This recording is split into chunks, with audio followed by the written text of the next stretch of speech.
thing we were looking at, the last topic we were looking at is wrong reasons to get married. People get married for the wrong reasons. Some people get married for the wrong reasons. And we have gone through many of those. I'm not going to go back over them at all. It's been, it's quite a lot. And so we want to continue from where we left off. In fact, let me just say the last thing that we did, or as a matter of fact, not just wrong reasons, one of the reasons, the last reason that we did is that some people get married for sex. They feel that, well, if I get married, as my husband, as my wife, we can have free sex. Nobody can tell us anything. We're under the covenant of God. And they get married for that. And we are saying that is not a reason to get married. That is not a reason to get married. And one of the thing that we've been discussing concerning getting married for sex is that there are some people who lose interest in sex. You get married, you're hot and sweaty, and you're all, once you were horny, and you're ready to go, and and then after a while, life catches up with you, and people just lose interest in sex. So if that's why you got married, then you find yourself in a place of depression, a place of frustration, a place of, why did I get into this?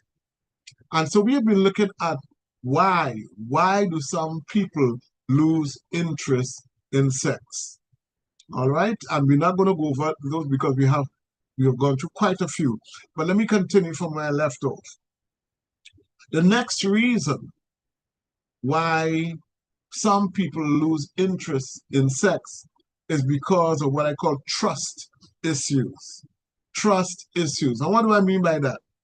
Sometimes you're married and your partner, you're enjoying intimacy with that person. And then all of a sudden you find they want to try something new. They want to do this. They become more adventurous in bed. And you start to wonder, I wonder where she get that from, boy. I wonder where he get that from. And you start to think, I wonder if he's faithful. I wonder if he has another woman. I wonder if she has another man.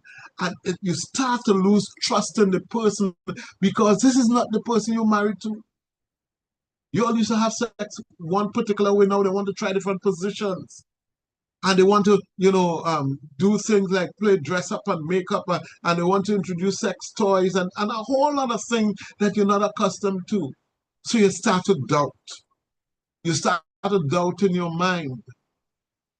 And that doubt causes you to run cold. It causes you to lose interest because you don't trust your partner anymore.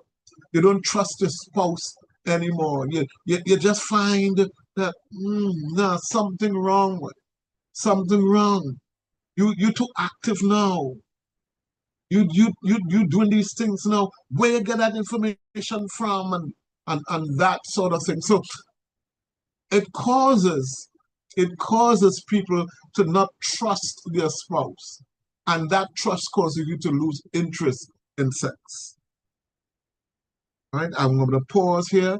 As I told you, I'm going to pause after each one. And let me say this to you, please.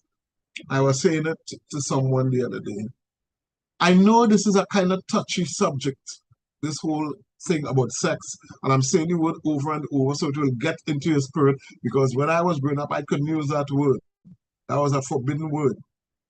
But we need to talk about it. And so if you have information to add or you have a question to add, stop thinking that people will start thinking about you. Oh, she asked a question, maybe it's her. All right, ask for a friend, as I told you. Ask on behalf of a friend. And if you have to make a comment, make a comment. It doesn't mean, that you're talking about yourself. All right? Otherwise, everything I talk about is about me here. Because I'm talking about it. So, I pause. Trust issues. Trust. Some people lose interest in sex because they don't trust their spouse somewhere, and they don't want to ask.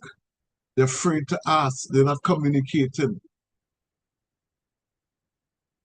Some women think, well, maybe he's watching pornography, maybe he's watching porn, and he's seeing all these things that people doing, and he wants me to do it too. And I'm not saying these are not valid reasons, but there must be communication. If you find that things are changing with your relationship, open your mouth and talk. Speak, ask a question. That's the only way you will get an answer, if you ask a question. So I pause for a second. You good to go? One question so far, Dr. Richard, and no hands. Okay. The next one is what I call different intimacy needs. Different intimacy needs. Some people, as we were saying the other day, we told the men, not because your wife come and hug you, or even when you're in bed and she wants to spoon, that mean that she wants sex. A man, as soon as he gets touched, he's ready. Or if he sees his wife in something sexy, something see-through, he's ready. And sometimes she just wants to be comfortable. She dress up for you, yes. But maybe sometimes she just wants a hug. She just wants to hear how much you love her. She just wants, that's her need. And because she's not getting that, if every time she does that, you're ready to jump in bed and have sex, that she starts to lose interest because she's not getting what she wants. She is not getting what she wants. You getting what you want because you feel, well, that's a signal for me. Again, communication is important. If your husband is like that, and we men are visual, we are very, very visual. So when we see you in this thing, or with nothing at all, well, we're ready. And you've got to let him know, honey, I just want you to hold me. I just want to hug. And men, we need to come to the place where we understand that. We need to understand that not everything is about sex. Intimacy is important. And that is why a lot of couples have problems with sex, because men want to go from A to Z one time, 0 to 100. And there's this thing called foreplay, lovemaking, that a lot of men, they don't want to indulge in that. They just want to get down to business. And a woman needs to be caressed and touched and held and, spoken to.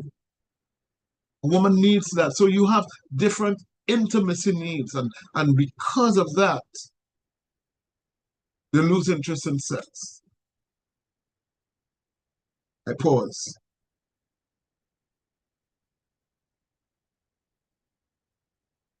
Good to go? No questions?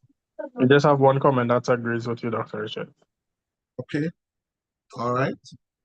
So we move on. Another reason why people lose interest in sex is what I call low energy levels. Low ever. You're tired. You're tired. You're tired because of overwork, a lot of stress, even from nutrient deficiencies. You're not taking the right kind of vitamins to keep your body, awake and alert. I'm glad now that the ladies are walking every morning now, and not only walking every morning, they are preparing things to eat and to drink. They pulled me into that last night, where they're doing it on video, sharing it one another. But sometimes your energy level is low, and because of that, and it's on a continuous basis. Now that happens sometimes, but you find that you're tired, you're sleeping. From the time you reach home, you want to go and sleep. And he's ready and you want to go and sleep, or she's ready and you want to go and sleep. And sometimes we have to check a doctor, and not necessarily a medical doctor, sometimes a naturopathic doctor. They can give you things for that to help you to build your body. Another thing is what I call caregiving roles. Sometimes and it happens usually with a woman. She has to do caregiving. Her father is sick, and she has to see about the father, or she has to see about the mother, or she has a child that needs special attention. And, you know, in her mind, that's what she has to focus on. Her energy goes into that caring for her, and not only special children, normal children too. You know, Prophetess takes care of Joshua, Jonathan, Judah, and me, the four of us. Right? And sometimes people in that position, because they have so much to do, they have to take care of this and take care of that and take of, sex is the last thing on their minds. So they lose interest in sex when that happens. And so men have to understand how to deal with that. Maybe you need to help some more. You need to put a hand, you need to ensure that your wife is stressless. And whatever help she needs in the house, with the children, with the in-laws, even because she has a job that is a high-stress job, you have to understand that. Do some research. What can you do to help her in terms of nutrients and vitamins and all these things? Yes? I pause again. Yeah, just a comment, Dr. Richards, that says that's asking you to talk to the men, please. Well, we're talking to the men and the women, of course, but we're talking to the men. Because men, we need to understand this. I'm saying we. Because you know how it is when you are ready to engage in sex and your wife is not in the mood, or she has a headache. Well, I don't know if they still use that excuse about headache, but when she says she's tired, she's tired. And we have to look. So instead of getting angry and frustrated and ranting and raving, do what you can to help her so that she would not be tired, that she gets the help that she needs. It's important for us to do that, men. You're helping yourself when you help her. Yes? Another reason why people lose interest in sex, and this one is kind of obvious, you might have gone through surgery, a surgical procedure. And because of the surgical procedure, you're not ready. And not only that, some surgical procedures, for some reason, some women go through surgical procedures, and I don't know if it's an error, or I don't know if it's that particular procedure causes, but they lose their desire for sex because of that. Some people say the doctor cut something, and sometimes he cut that. That is it, my desire gone. That's something to be explored, and maybe Dr. Samantha could speak to that. Maybe not tonight, or if you can tonight. But is that possible? But I know people have told me that after the surgical procedure, they just have no desire for sex anymore. Yeah? I pause. Anybody? Questions, comments? And so far, Dr. Richards. Okay. So I are we? see Dr. Samantha's hand. Dr. Samantha, oh, wonderful. Let's hear you. Good evening, everyone. With regards to a surgical procedure, if it's a woman, usually if she has removal of her womb, fallopian tubes, and ovaries at an age before she would go into menopause, then her libido would decrease significantly because it's like you're inducing menopause in that female patient.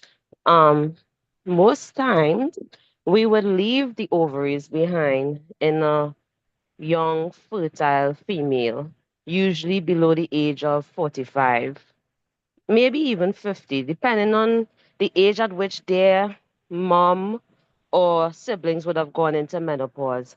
So that's the only thing I can think of in a woman who would lose her sexual drive if she had a surgical procedure done. Anything that offsets that hormonal pathway that is supposed to aid in sexual drive, and it's usually the ovaries most times because that's where the estrogen and the progesterone is released. And for a man as well, if he had testicular surgery done, removal of it, that also affects the sexual drive. So it's usually surgery done on the sexual organs. And lastly, surgery done on a particular organ in the brain that helps to send signals to those sexual organs, which is a small gland in the brain called the pituitary. And that gland produces hormones that will stimulate um, the sexual hormones in a man, testosterone, in a woman, estrogen, progesterone, and it also helps with other hormones like oxytocin. That's a feel-good hormone as well. That particular gland, once interfered with, it can also decrease a woman's or a man's libido. So those particular surgeries are what I'm familiar with in terms of a patient complaining of having a low sex drive or no sex drive. If someone has had surgery on their liver or on their pancreas or on their lungs or heart, I have never heard of them complaining of having a low sexual drive. They may not be in the mood because they're in pain and discomfort. And so anybody in pain and discomfort won't have the desire to do anything other than rest and recuperate and get better. Of course. Of course. Thank you. Thank you so much, Dr. Samantha. Thank you. So you see, so men, as somebody said just now, we want to listen, we want to understand. If your wife would have had a procedure, then you've got to understand that that procedure could have affected, her sex drive, her libido, which is, we're going to talk about that in a minute. Anybody else? Question, comment? We have Elder's hand is up, but before her, we have a comment in the chat that says, I've lived those reasons that have been called out so far, and it took having therapy to know that it was okay to say no to my husband. Why does a man feel or think that if they are married, a wife needs to always be ready or always perform when they are ready? Mhm. And we've talked about that, and men need to understand that, because this is how we were created as men. We are always ready. Well, those who are healthy and strong, that is, you're always ready. Even when you're not ready, you could get ready just like that. Just look at your wife, or she just suggests something, and that's the way it is. But we have to understand women are not like that. All right. So I hope the men are listening and understanding, and we would treat our wives differently with this information that we're getting now. You said El Sherry, I think you said. Good evening, everyone. Okay. Make sure hearing. So Dr. Samantha is the doctor, so she would know all the jargon. But after I know in my case, when I had a very traumatic delivery, good pregnancy with my son, and I was induced labor, and then for hours after nothing was happening, and it was a whole lot of things. But I ended up with some neurological damage, like in the legs and that kind of thing. So I had some challenges with even walking and stuff after my son. And shortly after that, well, a couple of years after, I went into early menopause, I would say. But everything started happening with me at the same time. So I was in that place. My libido went to the ground, and I felt, but if you touch me, I go, yes, because then how do you oblige when you're not having any real sensation or desire? Even to now, it takes a lot, psychologically and all of that to even get to that place. But then even at this point now, I still feel if you don't bother me, I go, and it's not that you want to, and of course you can't withhold yourself all the time. But the one thing my husband did, though, because when I started to go through menopause as well, he went and he did some reading up on it. So he had an understanding that it wasn't pretend thing, or you just don't want to, so he was trying to get the understanding of it, and also with health issues as well, what are some of the things that could happen. So that kind of helped, but of course he's a man, so it could only help so much, but it's a real thing. It's a real thing with with surgical procedure and even health issues and menopause as well. These things can happen. Yeah, thank you so much for sharing. And that's his thing. It's as she said, it's a real thing. That's why we're talking about all this, because these are things that are really happening and affecting us as human beings. And if it affects us as a human being, it's going to affect you as a believer, as a child of God. We feel that we are immune to these things. So once you become a Christian, you wouldn't have problems with with your husband, your wife, with sex, with all these things. No. While we are on this side of heaven, while we are on earth, we have to know and understand these things. Because sometimes this is what makes us go back out into the world when things are happening and we don't understand. And we blame it on God, God, look what happened to me. And this is not fair, and a whole lot of stuff. So we need to talk. In this ministry, we are talking about this. It's important for us to understand. And as much as we are saying that we hope the men are listening and understanding, we want the ladies to understand as well too, that a man is a man, and a man sex is one up there. As a man grows older, respect replaces sex. It puts sex into second place, and respect goes to the top. But a young, vibrant man, and he's married. He wants to have sexual relations with his wife. And so he needs to understand why this is not happening. Why when we started, you were all ready and we were like rabbits, and now things have changed. He needs to understand, and that's why we're talking about it. That's why I'm saying communication is important in marriage, in any relationship. Communicate. Look, I don't feel this way. Why am I not feeling this way? Let's talk about it. Let's research it. Let's find out, and let's see what we can do to deal with it. But you've got to talk about it. It can't be that you turn your back on him and he's frustrated and you get more frustrated, and it doesn't work that way. You can't pray together if you can't. Well, let me put it this way: you can't pray together if you can't play together. All right. So it affects your spiritual life as well. So we need to talk about these things. And coming out of that, one of the other reasons why people lose interest in sex is because they feel pressured to have sex often. They feel pressured, and usually it's the woman. In some cases, it's the man. In some cases, because I've known men who feel that kind of pressure, but usually it's the woman. She feels pressured. In spite of all that she has to do, in spite of all that is going on, she feels pressured. And he would quote the scripture, your body is not your own, and the body is mine.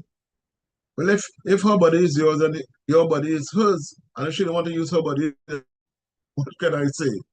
But the point is, you can't feel pressure. And one of the reasons why people feel pressured is because of this same thing called libido. What is libido? Libido is a term used to describe your sexual appetite or your sex drive. And it varies from person to person. It could even change from day to day. It could depend on your emotional state, your hormone level, your physical health, and your age.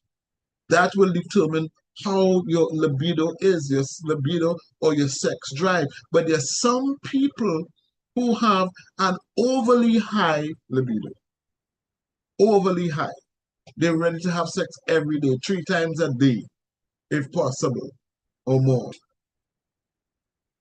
See, there's a difference between what the expert call a robust libido, which could be a good thing. Nothing's wrong with that. But you can have a libido that is too high. You just love sex too much. So much that it could be out of control. And if it's out of control, it will affect your relationship with your spouse.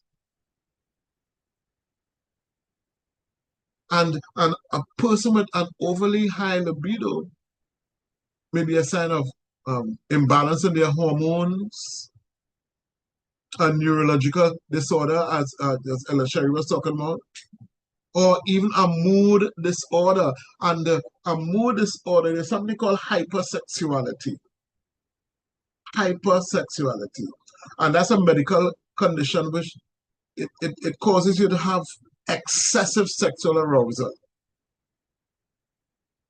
And it causes people to be thinking about sex all the time and wanting to have sex all the time to the point of it distresses you. You're addicted to this thing. And a person who has hypersexuality, they are unable, they can't control their behavior. They might attempt to do so, but they want this thing so much, even to the point where there are negative consequences, but they feel driven to have sex. And it causes people to engage in sexual behavior that are not of God. Adultery, because your wife is satisfying you. You want too much and she doesn't want. Fornication, even before marriage. People go so far as bestiality, having sex with animals. And some people have even tried homosexuality. You want this thing so much that you don't care if you're doing it with somebody with the same gender. It's called hypersexuality. And these things lead to serious problems. Problems in your work, problems, well, of course, problems at home. Sometimes financial issues because you might even be paying for prostitute because you just want this thing. Your body's just calling for it. You can end up with legal problems. You could end up losing the testimony as a believer, as a Christian, because you're behind the woman, at work. People know you as a believer, as a Christian, as a kingdom citizen, as a follower of Jesus Christ, but you're always talking sex. And you're always making suggestions as you want to experience this with them. And you're asking them out. And you're married. So you lose your testimony. You can't go and tell somebody that Jesus Christ is Lord after that. How can you? And even in church, you're tackling the women in church or the men in church because this desire is overwhelming you.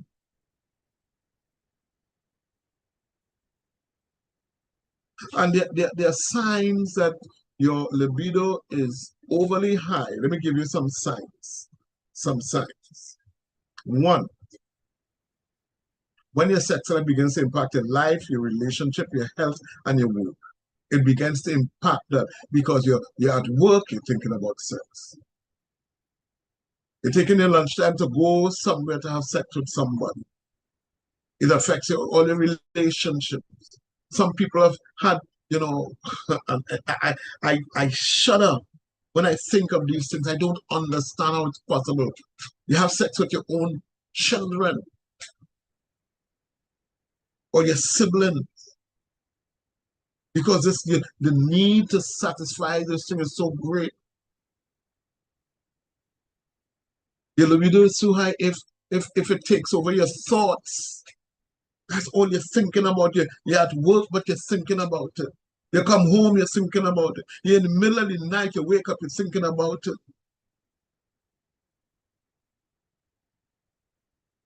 And what happens is that your relationship, it goes down. It's at risk due to your high sexual appetite. Your libido is overly high if you feel empty or unfulfilled after having sex. And that happens mostly with women. They're having sex with this one and that one, and they still feel unfulfilled. So it affects you not just physically, but psychologically, mentally, and of course, spiritually. Someone with an overly high libido usually resorts to pornography and masturbation.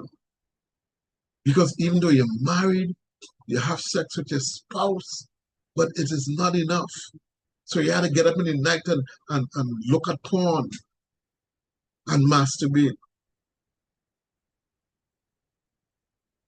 And when you act on those urges and those desires, it leads to sexual addiction. We'll talk about that the next time. So what causes that? What causes a person to have a high libido?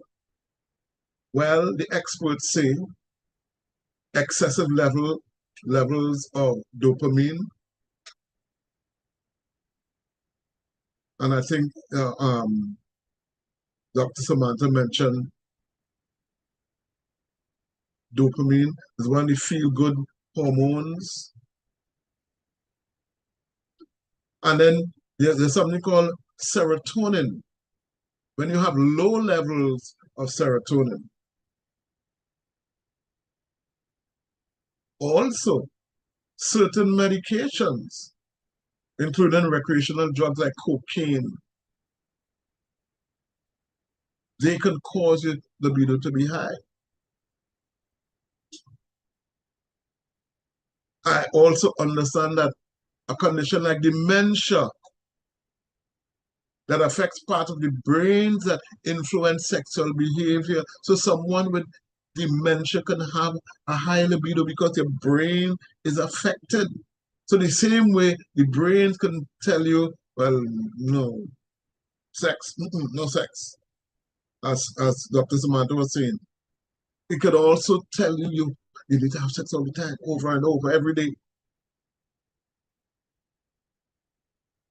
So, can you treat it? Can it be treated? Well, it can be treated. You go to your doctor. Let your doctor know. And sometimes it's because of the medicine you're taking.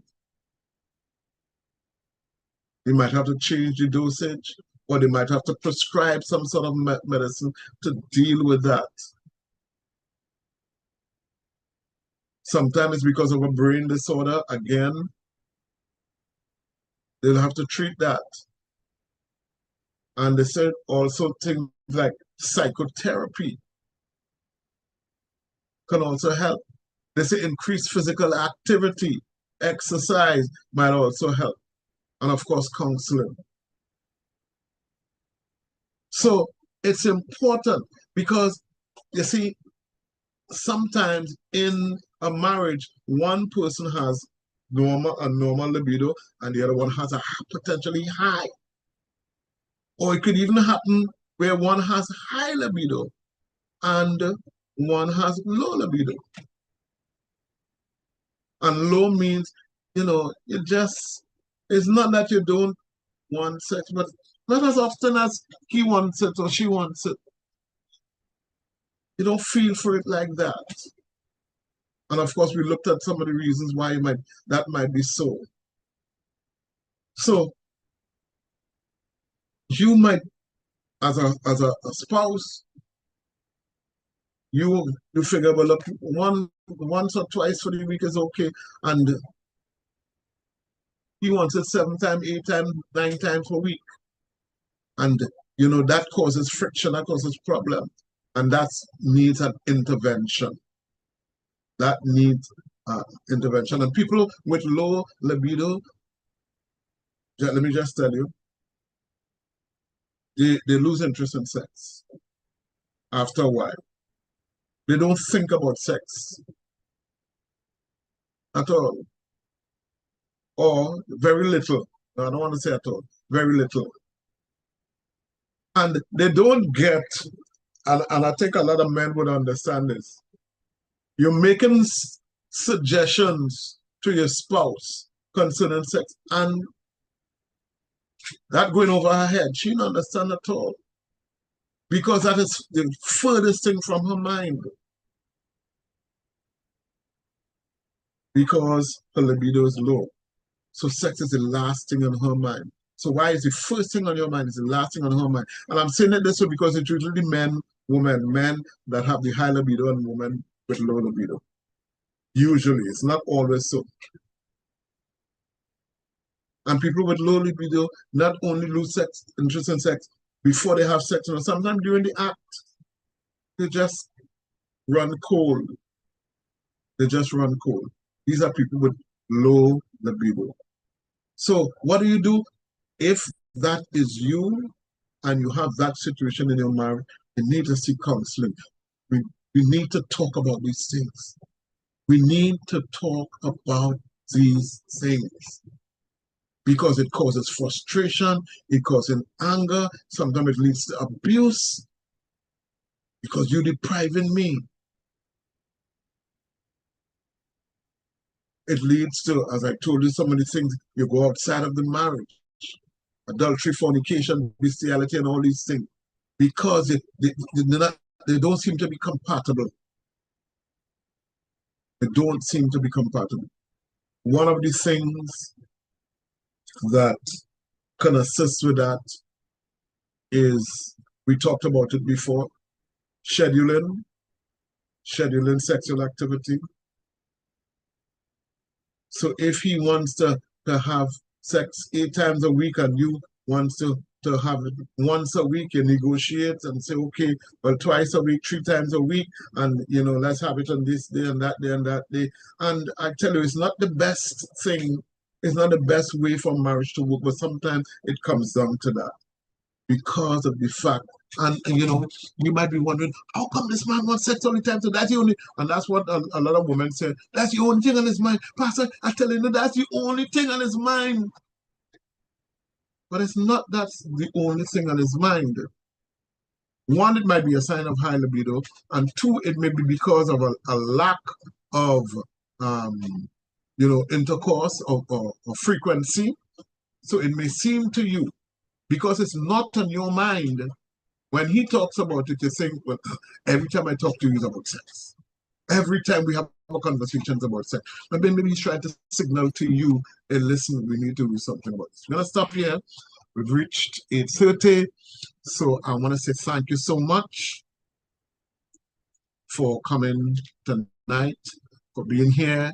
And we're going to continue tomorrow evening because I honestly believe a lot of couples, I have seen it in my time of counseling, because people get married for the wrong reason. One, and this thing about sex in marriage is such a big problem because the couples seem to be incompatible. And it's because we don't understand what is happening with each other. So we need to talk about it. So I want to suggest to you, if maybe you were too shy to put up your hand and ask a question tonight, send the question to me. Based on what we've done, you can send your question and we'll address it. I will address it anonymously, don't worry. I won't say, well, this one send me this question. I will address this anonymously and we will talk about it. God bless you. Have a wonderful night. I love you. I'll hand it back over to